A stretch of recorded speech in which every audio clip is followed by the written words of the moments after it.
Shalom saudara yang kasih Tuhan, apa kabar? Saya percaya semua kita dalam penyertaan Tuhan. Puji nama Tuhan, berjumpa kembali dengan saya Pendeta Adol Bastian, putar-putar dalam acara renungan pengajaran Kataros Ministry. Dalam kesempatan ini kembali kita melanjutkan topik pembelajaran tentang mengusir roh jahat atau bagaimana melakukan pelayanan pelepasan kepada mereka yang dirasuk roh jahat. Secara khusus dalam kesempatan ini kita belajar bersama-sama apakah senjata yang kita pergunakan untuk mengalahkan iblis. Apakah senjata yang kita pergunakan untuk mengalahkan iblis? Nah, saudara kasih Tuhan, ini penting sekali sebelum kita terjun dalam dunia pelayanan pelepasan. Kita harus tahu apa menjadi senjata perlengkapan kita. Karena dengan senjata perlengkapan ini yang membuat kita bukan saja meraih kemenangan, tetapi kita sudah ada di pihak kemenangan. Mari kita perhatikan sesuai dengan apa yang dikatakan oleh Rasul Paulus di kitab Efesus pasal 6 ayat yang ke-10 sampai 18. Paulus mengatakan bahwa kita harus memperlengkapi diri untuk mengalahkan si jahat. Untuk berperang melawan setan atau si jahat, roh jahat, kita memerlukan perlengkapan senjata rohani yang telah disediakan oleh Tuhan. Di antaranya yang pertama itu dikatakan oleh Rasul Paulus, yaitu adalah berikat pinggang kebenaran atau ikat pinggang kebenaran. Karena setan pendusta, maka kita perlu melawannya dengan kebenaran Allah. Bagi Allah tidak ada dusta, kebohongan.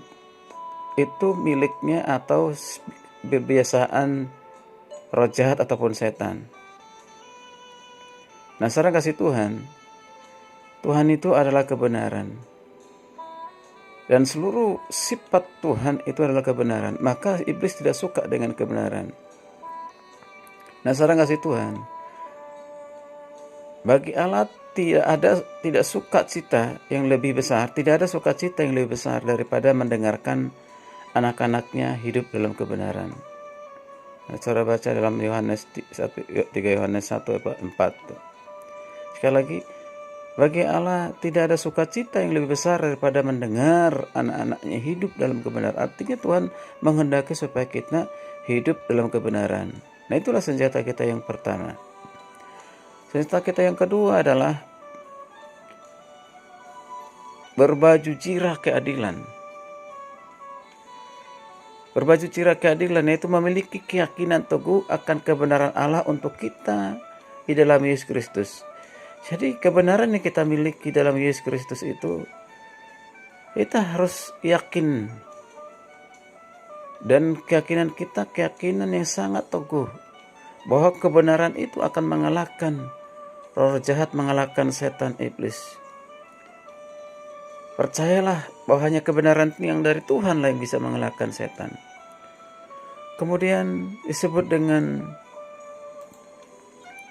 kasut damai sejahtera. Ini yang ketiga. Dengan iman akan pembenaran Allah, maka kita dapat hidup damai sejahtera. Di mana ada kebenaran, di situ ada damai sejahtera. Damai sejahtera kita adalah karena kita melakukan kebenaran. Tidak ada damai sejahtera dari setan, dari iblis. Maka ketika kita datang membawa damai sejahtera dari Allah, iblis akan dikalahkan. Dia takut kepada damai sejahtera yang daripada Tuhan. Nah, saudara yang kasih Tuhan, yang keempat, senjata perlengkapan rohani mengalahkan setan yang harus kita miliki adalah perisai iman. Perisai iman. Dengan iman kita dapat menangkis semua panah api setan berupa baik itu keraguan, ketakutan, kekhawatiran, dan pikiran yang buruk. Nah, ya. Jadi kita harus memiliki iman bahwa kita ada di pihak yang menang, mengalahkan setan iblis. Karena itu jangan ada keraguan, jangan ada ketakutan, jangan ada kekhawatiran, jangan ada pikiran-pikiran yang buruk. Itu penting sekali. Lalu yang berikut, yang kelima adalah ketopong keselamatan. Apa itu ketopong keselamatan? Dengan keselamatan kita mempunyai pengharapan bahwa Tuhan akan datang kembali. Jadi ketika kita melakukan pelayanan pelepasan, berarti kita menghadirkan kuasa Tuhan, menyelamatkan orang itu, menyelamatkan banyak orang. Kita punya pengharapan bahwa Tuhan hadir ada di situ. Inilah kekuatan pada saat kita pelayanan pelepasan. Lalu yang berikut, saudara kasih Tuhan, yang keenam, pedang roh. Firman Allah merupakan pedang roh yang kuat dan tajam, dapat digunakan untuk menyerang setan. Yaitu firman Allah itu bagaikan pedang yang sangat tajam, dapat mengalahkan kuasa apapun termasuk kuasa setan. Karena itu gunakanlah. Selain itu saudara kasih Tuhan adalah doa. Doa kita, doa yang sungguh-sungguh, doa yang disertai dengan firman, doa dengan disertai dengan iman, doa yang disertai dengan keyakinan yang teguh, maka kita dapat mengalahkan setan iblis itu. Kalahkan dia dengan kuasa Tuhan, dengan nama Yesus Kristus. Inilah senjata yang harus kita gunakan pada saat kita melakukan peperangan rohani. Kiranya ini menjadi berkat bagi kita. Ingat, kita bukan meraih kemenangan, tapi karena kita sudah ada di pihak yang menang. Kita lebih daripada pemenang. Tuhan memberkati. Shalom. Haleluya. Haleluya. Amin.